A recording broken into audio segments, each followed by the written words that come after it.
Bonsoir, voici l'analyse technique du CAC 40 pour le 9 avril. Alors avant de commencer, un petit rappel sur la dangerosité des produits que vous utilisez.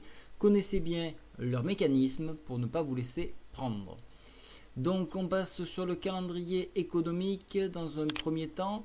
Le calendrier économique de demain, des grosses statistiques, notamment chinoises sur l'indice des prix à la consommation, vont tomber. Donc ça c'est très très important. Et dans la nuit, on aura le discours du président Bernanke.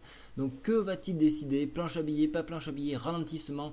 Tout ceci pèse donc sur les marchés. Il faudra s'attendre donc à avoir un solde budgétaire négatif à 8h45. Donc il ne devrait pas avoir de surprise quant aux attentes. Il faudra attendre également des statistiques dans l'après-midi. Alors la Grèce, la production industrielle, bon, on sait qu'elle sera catastrophique, donc il ne faut pas trop y compter.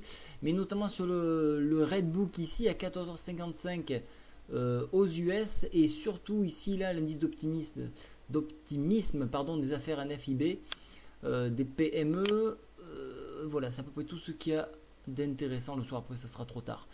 Donc on saute sur l'analyse graphique de l'indice parisien. Alors nous avons deux écoles qui s'affrontent, ça va être le chartisme et le chandelier japonais. Alors en chartisme, on peut voir qu'on a une configuration baissière, donc fourchette baissière, sous MM7, baissier, sous MM100, baissier, cassure de la médiane de fourchette Andrews, baissier. En chandelier japonais, ici, on a un aramiste type pigeon dans son nid. Pour être plus précis, on est proche d'un marteau inversé, ce qui pourrait marquer donc un retour. Alors, la forme de aramis type pigeon dans son nid peut marquer une indécision à aller plus bas. Alors, cette indécision peut être due à la défense farouche des bulles de la zone des 3652. Donc ça peut être la cause. Donc ce qui peut fausser peut-être cette figure. En attendant, nous sommes sous cette MM100, ce qui est très dangereux. Sous la médiane, sous MM100. Cette oblique ici de l'éventail de Gann nous a préservé. Mais jusqu'à quand? Alors, pour les baissiers, enfoncement de l'éventail de Gann sur 3658, on viendra tester une nouvelle fois les 3652. Attention, si ce barrage pète, alors là, on peut descendre et s'attendre à voir l'indice autour des 3611. En revanche, un dépassement de la médiane de fourchette Andrews commencerait à nouveau rassurer les marchés, puisqu'on serait au contact de la MM100 à 3685, et là on pourrait repartir de l'avant. Voilà.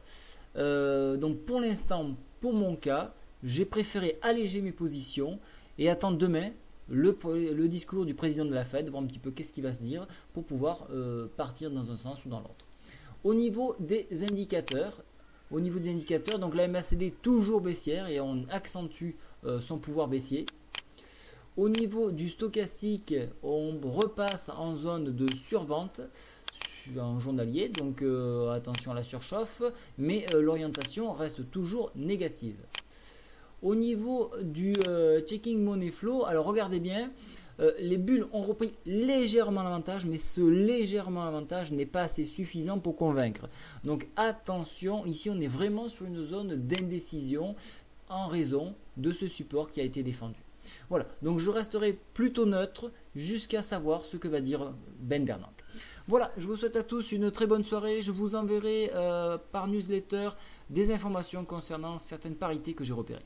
Bonne soirée à tous, au revoir.